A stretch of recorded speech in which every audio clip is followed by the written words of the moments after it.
Asthma by Greta Suydam. Asthma is a disease that impacts a person's lungs, causing wheezing, breathlessness, chest tightness, coughing, or even death. The CDC reported 3,564 deaths in the United States in 2017 from asthma and 1.1 per 100,000. If you have asthma, you will always have it, and you will suffer if you experience an asthma attack, which can be caused by genetics, environment, or occupational factors.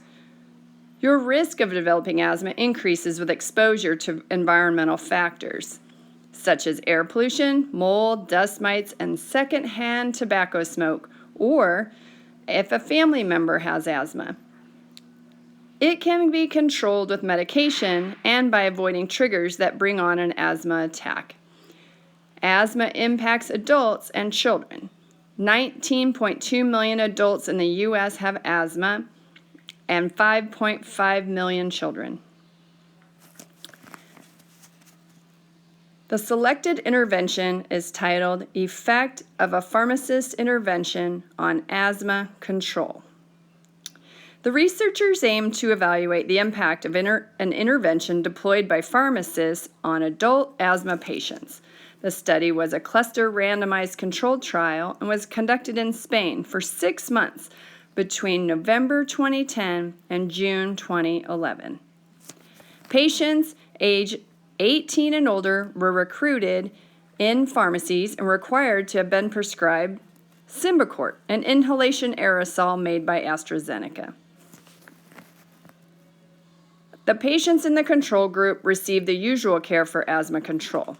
The pharmacist instructed the patient on how to use the inhaler and encouraged the importance of adhering to the medication dosing schedule they were prescribed. The pharmacies were randomly assigned after they agreed to participate in the study to either the control group or intervention group with a 1-to-1 ratio. Patients in the intervention group received the pharmacy-led intervention at the first visit, 3-month visit, and 6-month visit to the pharmacy.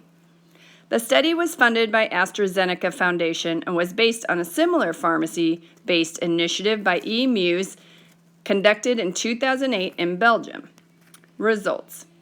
There were a total of 22 pharmacies in the control group and 29 in the intervention group with 346 participants. The primary findings proved a pharmacy-based intervention results in better control of asthma. The participants in the intervention group had an odds ratio of 3.06 of having controlled asthma 6 months after the initial pharmacist consultation. Those patients who did not participate in the intervention showed no significant changes in the same variables. There are several limitations in the study. The patients who were enrolled in the study were only enrolled if they were being treated with Symbicort, which may not represent the whole asthma population. And the intervention only measured a 6-month time frame. Consequently, they can't be assured the results would be long-lasting. Critique. Similar to other interventions that measure the impact of pharmacy care, this intervention was effective. The study was funded by AstraZeneca, the maker of Symbicort, so only patients prescribed Symbicort were enrolled. The study could be improved by enrolling patients on other asthma medication to see if the same outcomes could be achieved. I also agree with the researchers' assessment that conducting the intervention for 6 months was a limitation. This intervention proved pharmacists can have a positive impact on patient care.